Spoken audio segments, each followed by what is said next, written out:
അല്ല, അവസരവാദമേ താങ്കളുടെ പേരാണോ പിണറായി വിജയൻ എന്ന് ചോദിക്കേണ്ട ഒരു അവസ്ഥയാണ്.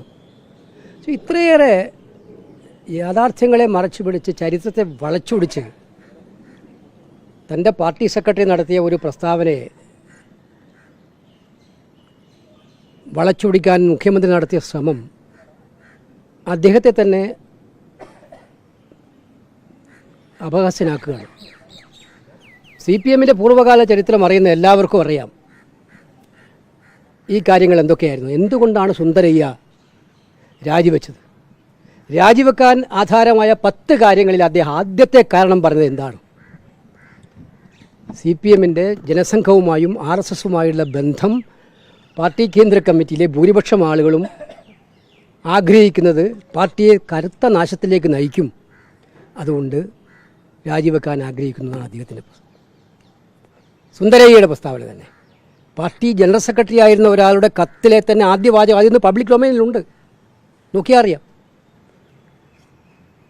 സാക്ഷാൽ പിണറായി വിജയൻ തന്നെ 77 മത്സരിച്ചത് ആരുടെ പിന്തുണയോടുകൂടിയായിരുന്നു? അതേ MLA ആയത് കൂത്തുപറമ്പിൽ. അതിനവർ പുതിയ പേര് പറഞ്ഞത് ജനതാ പാർട്ടിയായിരുന്നു. ജനസംഘവും എല്ലാം കൂടി ജനതാ പാർട്ടി, അദ്വാനിയും വാജ്പേയിയും തന്നെയല്ലേ അന്ന് ജനതാ പാർട്ടിയുടെ നേതാക്കന്മാരിൽ പ്രധാനികൾ.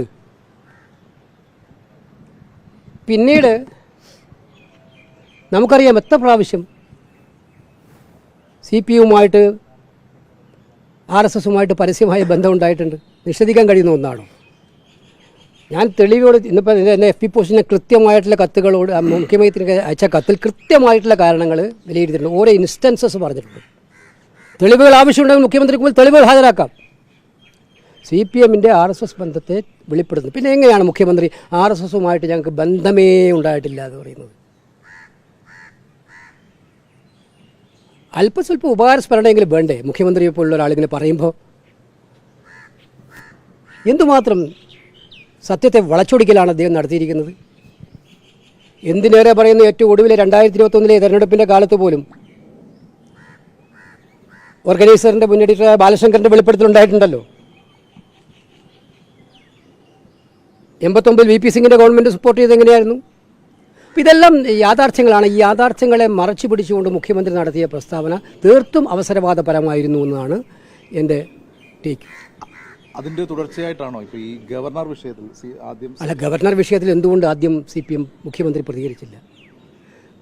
തൻ്റെ മന്ത്രിസഭയിലെ മന്ത്രിമാർ, തൻ്റെ മുന്നണിയിലെ രണ്ടാമത്തെ ഘടകകക്ഷിയായ CPIയുടെ സംസ്ഥാന സെക്രട്ടറി അടക്കം ശക്തമായിട്ട് ഈ ഇസുമായി ബന്ധപ്പെട്ട ക്യാമ്പയിൻ ഇറങ്ങി. അവരുടെ ക്യാമ്പയിനായിരുന്നു CPIയുടെ സംസ്ഥാനത്തുടനീളം. ഒന്നാ ക്യാമ്പയിനെ ശക്തിപ്പെടുത്താൻ മുഖ്യമന്ത്രിയുടെ ഒരു പ്രസ്താവന അന്ന് ഒന്നായിരുന്നല്ലോ. തിരഞ്ഞെടുപ്പിൽ CPM സെക്രട്ടറിയുടെ പ്രസ്താവന വന്ന് വൈകുന്നേരം അതിൻ്റെ ഡാമേജ് കൺട്രോളിന് വേണ്ടി എടുക്കുന്ന ഈ പ്രസ്താവന ഒരു 10 ദിവസം മുമ്പ് നടത്തിക്കൂടായിരുന്നോ? അപ്പോൾ എവിടെയാണ് ആത്മാർത്ഥത? സത്യമാണ്, രാജ്ഭവനിൽ നടക്കുന്ന സംഭവ വികാസങ്ങൾ ആർക്കും അംഗീകരിക്കാൻ കഴിയുന്നതല്ല. കേരളത്തിലെ രാജ്ഭവനിൽ നടക്കുന്ന സംഭവ വികാസങ്ങൾ ആർക്കും അംഗീകരിക്കാൻ കഴിയില്ല. അതിന് ആദ്യം പ്രതികരിക്കേണ്ടത് മുഖ്യമന്ത്രിയല്ലേ? നിങ്ങൾ തമിഴ്നാട്ടിലെ സ്റ്റാലിനൊക്കെ കണ്ട് പഠിക്കുക, എങ്ങനെയാണ് രാജ്ഭവനുമായിട്ട് രാഷ്ട്രീയ ആശയ സമരം നടത്തുന്നത് എന്നുള്ളത്. സ്റ്റാലിന് പിൻവാതിലൂടെ നടപടികളോ ഇടപാടുകളോ ഒന്നുമില്ല. അതുകൊണ്ട് ഡയറക്റ്റായിട്ട് പറയുന്നു. ഇവിടെ ഒന്നും പറയുന്നില്ല. ഇപ്പോൾ ഗത്യന്തരമില്ലാതെ പാർട്ടി സെക്രട്ടറി ഒരബദ്ധം പറഞ്ഞു എന്ന് അവർ പറയുന്നു, സത്യം പറഞ്ഞു എന്ന് ഞങ്ങൾ വിശ്വസിക്കുന്നു. അപ്പോൾ അത് മറികടക്കാൻ വേണ്ടി നടത്തിയ ഒരു മലക്കം മറച്ചിലിനായിരുന്നു ഇന്നലെ വൈദ്യുതി അദ്ദേഹം ശ്രമിച്ചത്. പക്ഷേ അത് അദ്ദേഹത്തെ കൂടുതൽ അപഹാസ്യനാക്കുകയാണ് ചെയ്തത്. ഈ അഭിമുഖത്തിൽ പ്രത്യേകിച്ച് ഈ അഭിമുഖകാരൻ ചോദിക്കുന്നുണ്ട്, ഇത് വിവാദമാകില്ല ഇത്തരത്തിലുള്ളൊരു ഈ RSS ബന്ധം പറയുന്നതെന്ന്. പക്ഷേ ആ ഘട്ടത്തിൽ സെക്രട്ടറി പറഞ്ഞത് സത്യം പറയുന്നതിന് എന്താണ് പ്രശ്നം എന്നുള്ള രീതിയിലാണ്. അത് ഒരു അവിചാരിതമായിട്ട് പറഞ്ഞാണെന്ന് കരുതാൻ. അല്ല, ഞാൻ ചോദിക്കുന്നത് എങ്ങനെയാ വെച്ചാൽ, ഒരു CPM-ൻ്റെ സ്റ്റേറ്റ് സെക്രട്ടറിയാണ്, സാധാരണ പദവിയിലിരിക്കുന്ന ആളല്ല. ഞാൻ പറയേണ്ട കാര്യമില്ലല്ലോ ആ പദവിയുടെ പ്രാധാന്യം പാർട്ടിയെ സംബന്ധിച്ചിടത്തോളം, അവരുടെ പാർട്ടിയെ സംബന്ധിച്ചിടത്തോളം ആ പദവിയുടെ പ്രാധാന്യവും ഉത്തരവാദിത്വ ബോധവുമൊക്കെ. ഞാൻ ആ ഇൻ്റർവ്യൂ കണ്ടു, 2 പ്രാവശ്യം കണ്ടു. അപ്പോൾ അതിനകത്ത് കൃത്യമായിട്ടും ചോദിക്കുന്നുണ്ട്.